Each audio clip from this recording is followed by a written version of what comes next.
Et oui, on va parler ce matin d'un Guyanais, d'un musicien et compositeur guyanais né au 19e siècle, Lionel Suga. Son nom longtemps oublié est ressorti du néant grâce au travail digne d'une enquête à suspense menée en plein cœur des archives de Guyane. 250 partitions ont été retrouvées l'année dernière. S'en est suivi une longue investigation pour progressivement savoir et comprendre qui était Lionel Suga. Pour en parler, nous sommes ce matin avec Rémi Perru-Duménil. Bonjour. Bonjour Victor. Merci beaucoup d'avoir accepté notre invitation, Rémi Perru-Duménil. Vous êtes archiviste à la Maison des Cultures et des Mémoires de Guyane à Remire-Montjoly. C'est vous qui avez en partie mené l'enquête aux archives territoriales. On va remonter le fil un petit peu de cette histoire pour comprendre la manière avec laquelle finalement le nom de Lionel Suga a fini par ressurgir. Tout a commencé, ou plutôt la découverte s'est faite à l'origine totalement par hasard. C'est ça.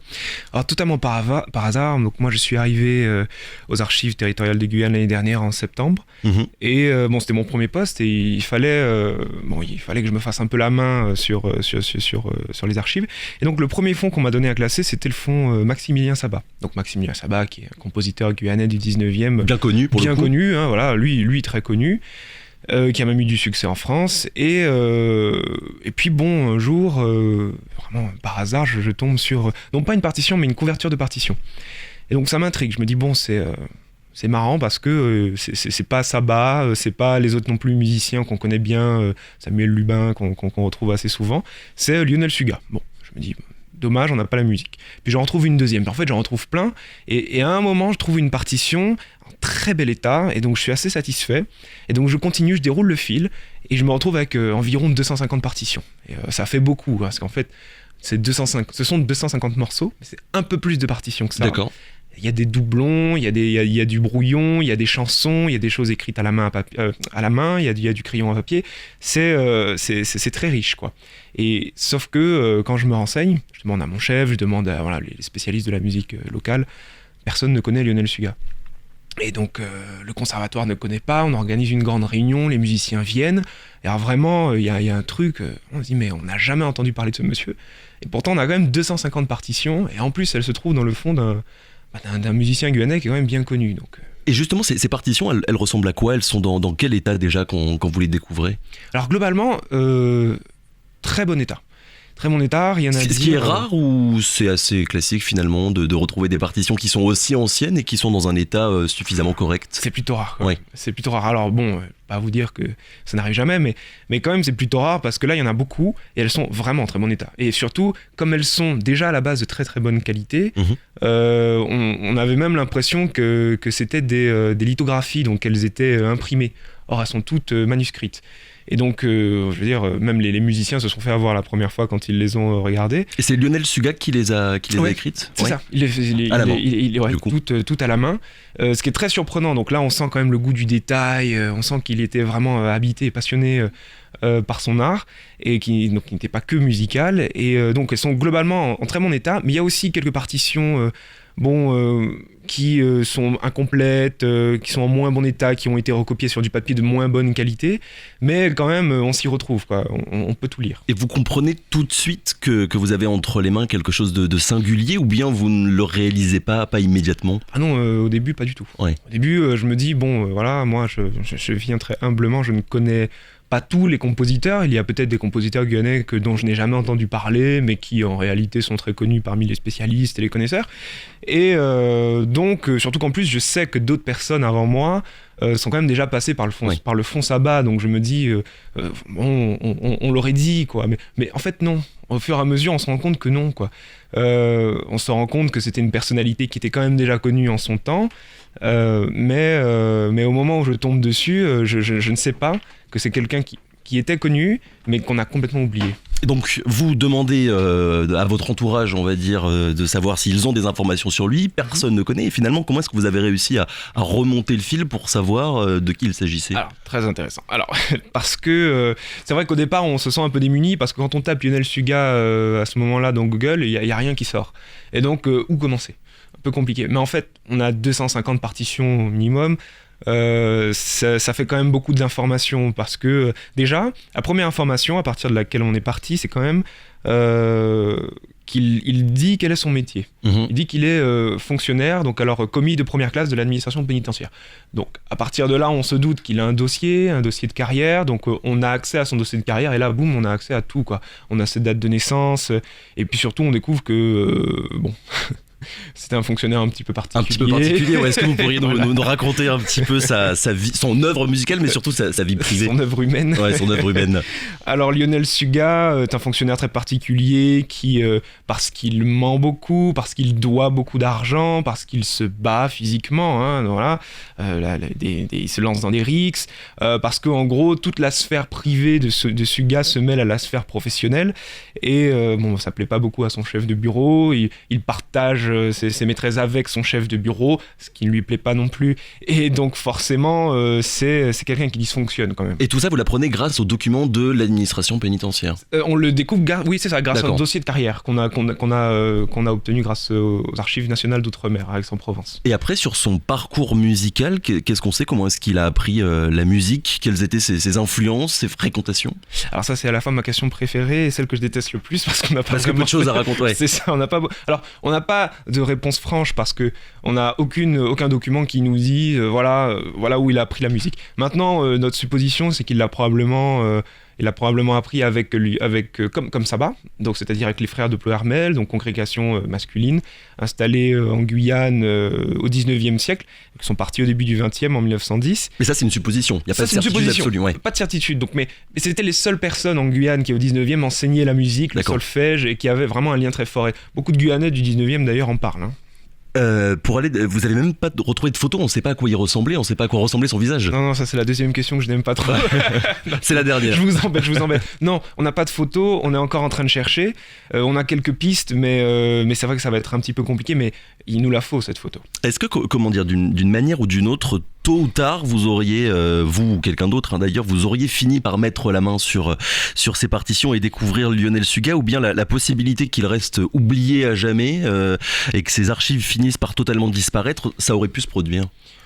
Ça me semble pas possible quand même qu'il reste oublié. Enfin, je veux dire, bon, on est dans des suppositions, mais je pense pas quand même parce que vu le nombre de il y en a documents qu'il y avait, énormément, ouais. et puis surtout ce sont des documents qui sont, alors, il y en a beaucoup et ils sont dans le fonds Saba. Mm. Le fonds Saba est quand même plutôt, on se doute qu'il va être consulté à un moment ou à un autre parce que c'est quand même un compositeur connu, et il n'y a pas que des partitions, Oui. c'est ça qui est intéressant, il y a des photos de Saba, il y a beaucoup de documents personnels qui sont très intéressants, et donc forcément une chose en amenant une autre, à un moment la question de Lionel Suga se serait quand même forcément posée, moi je le pense quand même. Mais alors comment ça se fait que pendant des dizaines et des dizaines d'années, finalement son nom est totalement disparu? Ça c'est une grande question. On n'a pas d'idée là-dessus. Alors bon, déjà comme j'ai dit, c'était quelqu'un qui dysfonctionnait globalement, hein, voilà, qui n'était pas forcément toujours très apprécié, et donc on se dit peut-être que les gens n'aimaient pas forcément le fréquenter. On sait qu'il voulait publier, on a découvert il n'y a pas très longtemps un document dans lequel il écrit lui-même, donc de sa main, il fait une liste de morceaux qu'il souhaite publier et qu'il souhaite éditer à la SACEM, sauf que la SACEM, on leur a demandé, ils n'ont jamais entendu parler de Lionel Suga, donc il voulait. Ensuite, pareil, les dernières recherches que j'avais menées sur les sociétés philharmoniques, je voulais savoir s'il apparaissait dans la liste des membres. Or, il n'apparaît nulle part pendant à peu près 30 ans, et ce jusqu'à sa mort, en 1943. Donc, c'est probablement quelque chose qui se trouve au niveau du relationnel, peut-être. Du relationnel, peut-être que c'était quelqu'un aussi qui n'aimait pas trop se mélanger. On sait qu'il donnait des cours de piano, comment on dit ça déjà, enfin, individuels. Oui. Mais voilà, ça a pas l'air d'être quelqu'un qui aime forcément... Oui, son œuvre musicale finalement a subi les affres de sa vie personnelle et exactement, privée. Ouais. Ouais, voilà. Et on parle de quel genre de musique exactement?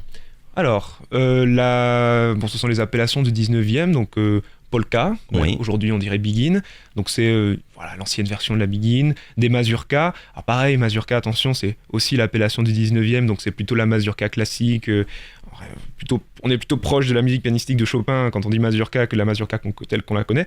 Donc ce serait en gros une version créolisée de ce qu'on appelait la musique savante. D'accord. Donc très proche de ce que faisait également Saba, donc des mazurkas, des polkas, beaucoup de valses. Il y a 111 valses, hein, donc c'est quand même une bonne partie de son œuvre. Et puis, alors c'est très intéressant, vers la fin de sa vie, Lionel Suga découvre le charleston, il découvre le tango, et il se met à composer dans des genres qui n'existait même pas à l'époque où il a appris la musique. Et donc ça, c'est quand même très intéressant pour tout ce qui est plasticité cérébrale. On avance sur son temps quelque part. Oui. Donc ça, et il a déjà quand même plus de 70 ans à ce moment-là. Donc c'est très intéressant ça. Ouais, au début du mois de décembre, on en avait parlé à cette antenne d'ailleurs, à l'époque, entre guillemets, il y a eu une conférence-concert autour de l'œuvre de Lionel Suga, en collaboration avec la CTG, les archives territoriales, l'université et le conservatoire. Il y a des musiciens qui ont joué ces partitions. Est-ce que vous avez retrouvé des traces de concerts dans le passé qui prouvent que son œuvre avait déjà été jouée ? Alors, c'est très intéressant celle-là. On a des programmes de concerts qui ont été donnés au 19e siècle par l'harmonie cayennaise, donc l'orchestre de Maximilien Sabat. Et c'est très intéressant justement parce que dans ces programmes, il y a donc le nom des morceaux et de temps en temps, mais pas toujours, le nom des compositeurs. Et on a cherché et évidemment, nous n'avons pas trouvé. Donc, c'est-à-dire le mystère continue. Oui. Il y a toujours autant. On a énormément de morceaux et on a beau chercher, vraiment Suga, il n'apparaît pas, quoi. Ni dans les listes, ni dans les programmes, ni dans les sociétés philharmoniques, il n'apparaît pas. Donc ça veut dire que les concerts, je ne sais plus qui ont été les concerts qui ont été donnés là depuis que vous avez mené votre travail ont peut-être été les premiers à rendre public l'œuvre de Lionel Suga devant des spectateurs. Presque. Je sais qu'un concert a été donné en 2017 ou en 2018, alors j'ai pas la date exacte, mais je sais que certaines œuvres de Suga avaient déjà été jouées. D'accord. Parce qu'il y avait deux concerts qui avaient été organisés pour, dans le cadre de l'année Atipa pour reconstituer en gros l'univers musical du 19e siècle, de l'époque. Et je sais que Suga avait été joué à ce moment-là, puisque un des musiciens, Patricio Malcolm Valdés, qui a collaboré avec nous sur ce concert, m'a dit qu'il avait déjà joué ça. Et d'ailleurs, il avait des partitions de Suga. Mais sans connaître peut-être son nom, sans savoir que c'était lui. Voilà, ça, sans savoir que c'était lui, on s'est douté que c'était un compositeur guyanais du 19e. Et puis alors maintenant, on le redécouvre et là, il dit, ah ouais, d'accord, c'était donc ça. D'accord. Il y en a 250. Et musicalement, je vais y arriver, pardon, vous êtes avant tout archiviste, mais qu'en pensez les musiciens qui l'ont interprété? Qu'est-ce que ça vaut? Qu'est-ce qu'elle vaut, cette musique? C'est de la très bonne musique. C'est de la très bonne musique. C'est de la très bonne musique. Alors, ce que je peux vous dire sur la musique, bon, pas grand-chose, je ne suis pas aussi musicien que les musiciens.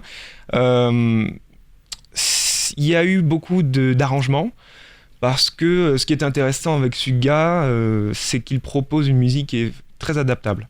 Surtout à la fin de sa vie. En fait, il ne compose que des mélodies. Donc, ce sont des partitions pour piano. Alors, je n'ai pas dit essentiellement des partitions pour... tout est pour piano en fait. Et vers la fin de sa vie, piano, on doit composer à la fois la main gauche et la main droite. Donc la main gauche est l'accompagnement, la main droite est la mélodie. Et lui, il ne compose que la mélodie. Et ce qui est pratique avec une mélodie, c'est qu'on peut en faire à peu près ce qu'on veut. On peut en faire une symphonie, on peut l'arranger comme on le sent. Et donc les musiciens, ce qu'ils ont fait, c'est que ils ont pris des mélodies qui n'avaient même pas de titre de Suga.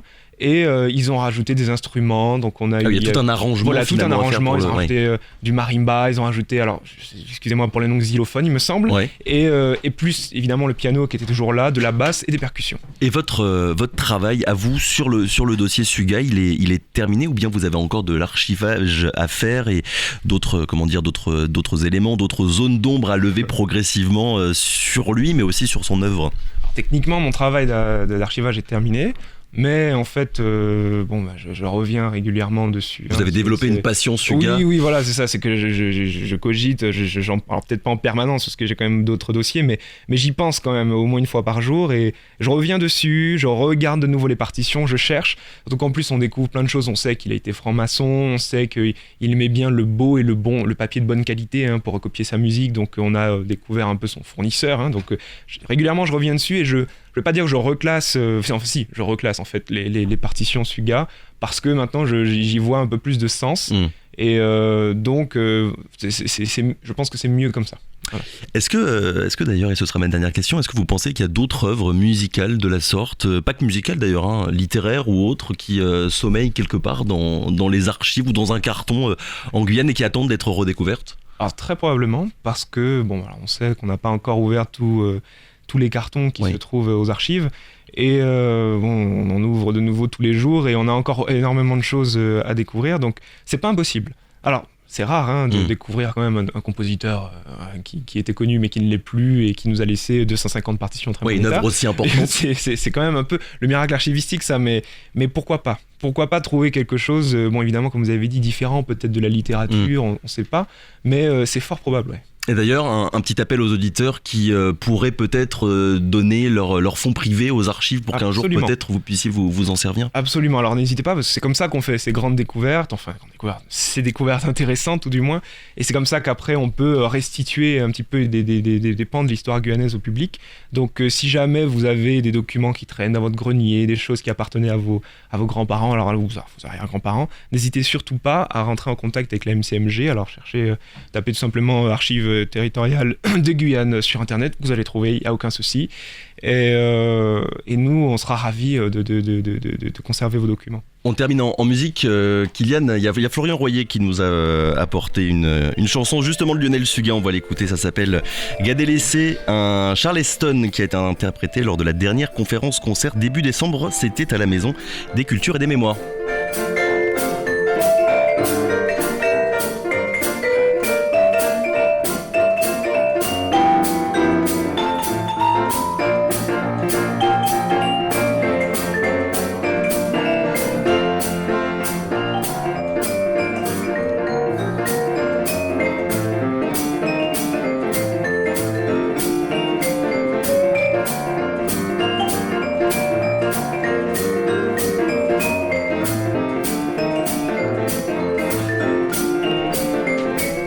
L'œuvre mise à jour de Lionel Suga ce matin, avec notamment sur ce titre Emeric Létard au piano et Edel Diaz Betancourt au vibraphone. Une question ce matin, justement, est-ce que les artistes guyanais qui voudraient voir les partitions de Lionel Suga pour s'approprier cette musique, quelle est la démarche à faire ?